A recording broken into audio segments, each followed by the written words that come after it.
Hi guys, my name is Trinity, and if you are here, you must be here to talk about books because that's why I'm here. And in today's video, I am going to be talking to you guys about my favorite book series that I have started but yet to complete.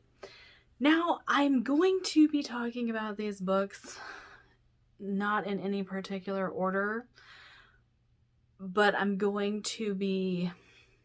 These are all potential favorites of mine, and I just haven't finished the series yet to say whether or not they are. And I have to throw a honorable mention into this video because I finished the Nevernight trilogy by J. Kristoff. This should be in my top 10. And so, of completed series because I finished it. And so I will honorably mention Nevernight in this video because I absolutely love Mia. I've finished the series. So these are supposed to be books that I haven't finished or series I haven't finished. And so yeah, I'm gonna have to do a new top 10 in like 6 months because it's gonna shift a little. I can already see it because one series in here in particular I know is going to make my top 10. I just feel it. I feel it. But yeah, any of these have the potential to break through into the top 10, and so I wanted to talk about them. First, we have Anne Bishop's Black Jewels trilogy. Now, this is a trilogy that has been turned into a series. I have read this one, and it was years ago, and I still remember loving it so much. I am going to be rereading this trilogy very soon.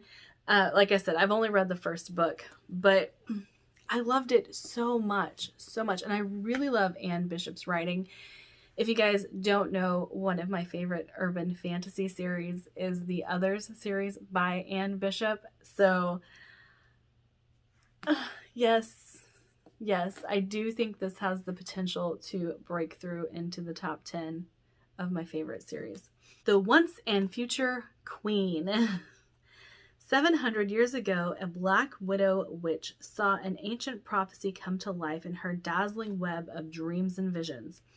Now the dark realm readies itself for the arrival of its queen, a witch who will wield more power than even the High Lord of Hell himself.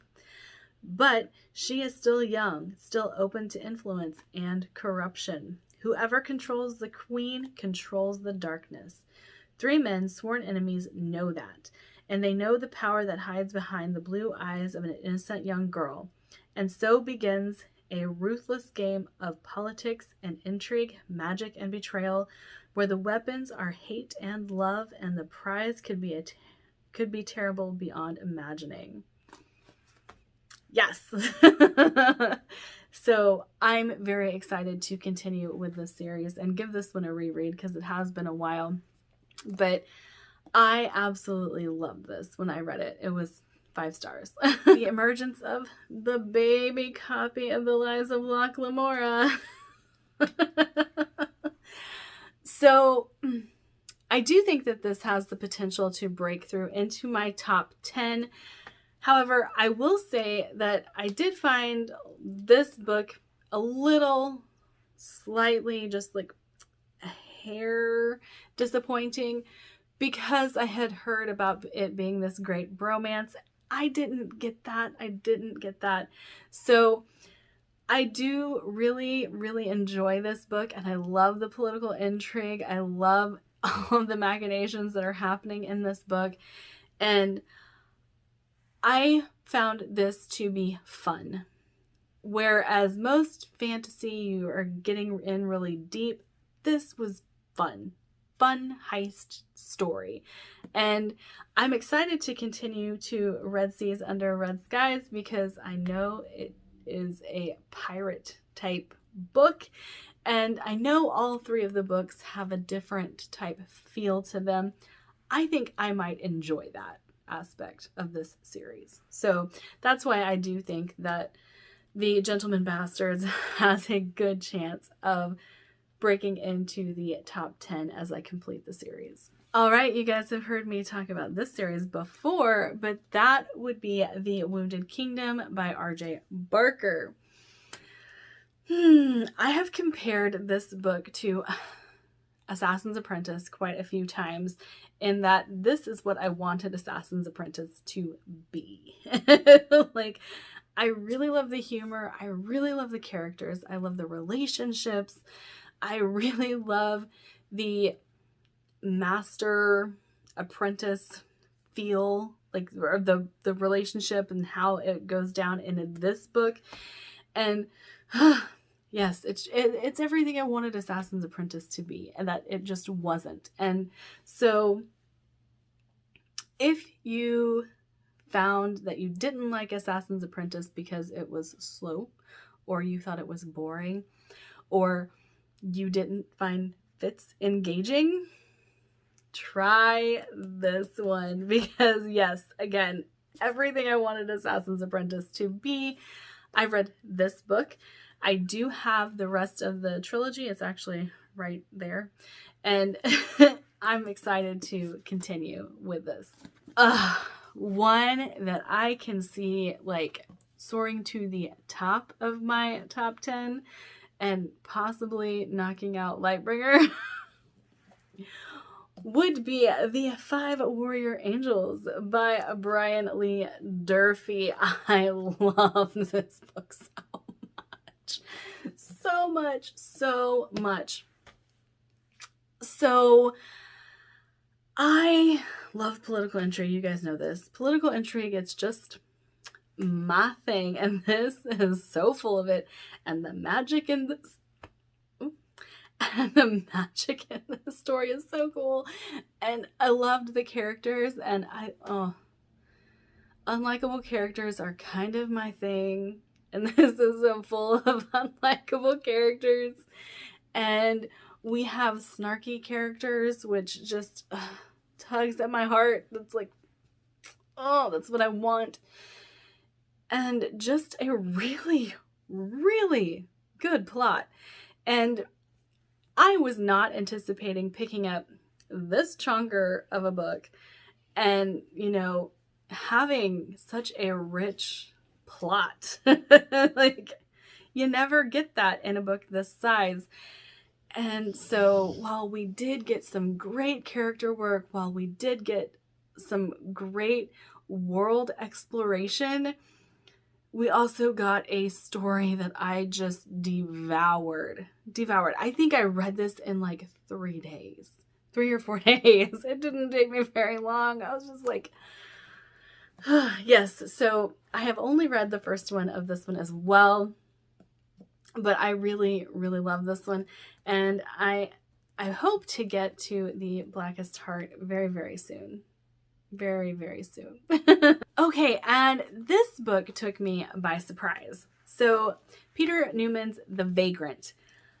I had no expectations going into this, but I loved it.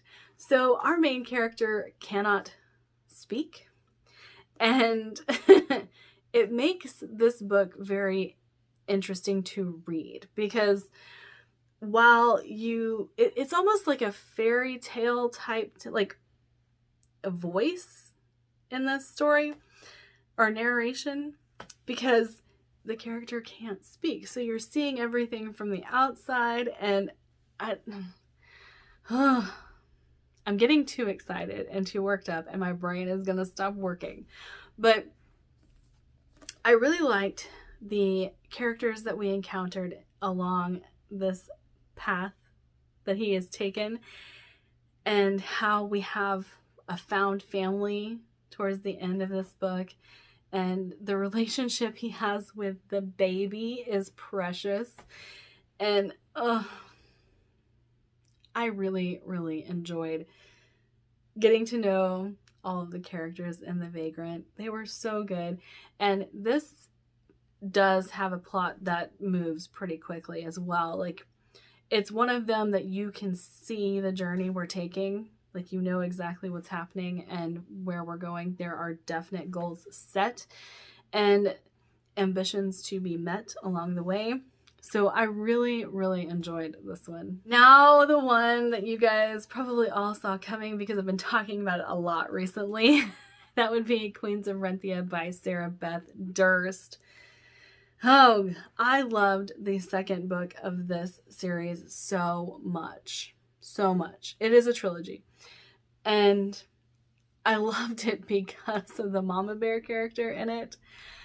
And I loved this book too. I really did. So I think I gave this one a 4.5. I gave The Reluctant Queen 5 stars. And I just have one book left to read. So I think this is going to break into the top 10 very easily because of book 2. Like, book 2 is just, it knocked it out of the park. But yeah. Queens of Varenthia.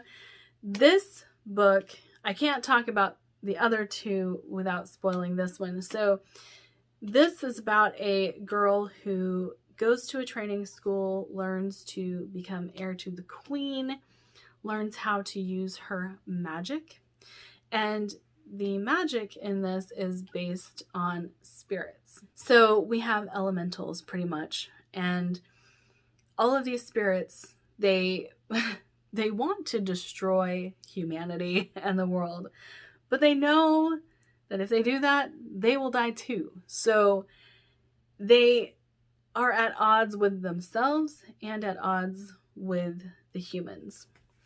And the queen is the only person who can control these spirits.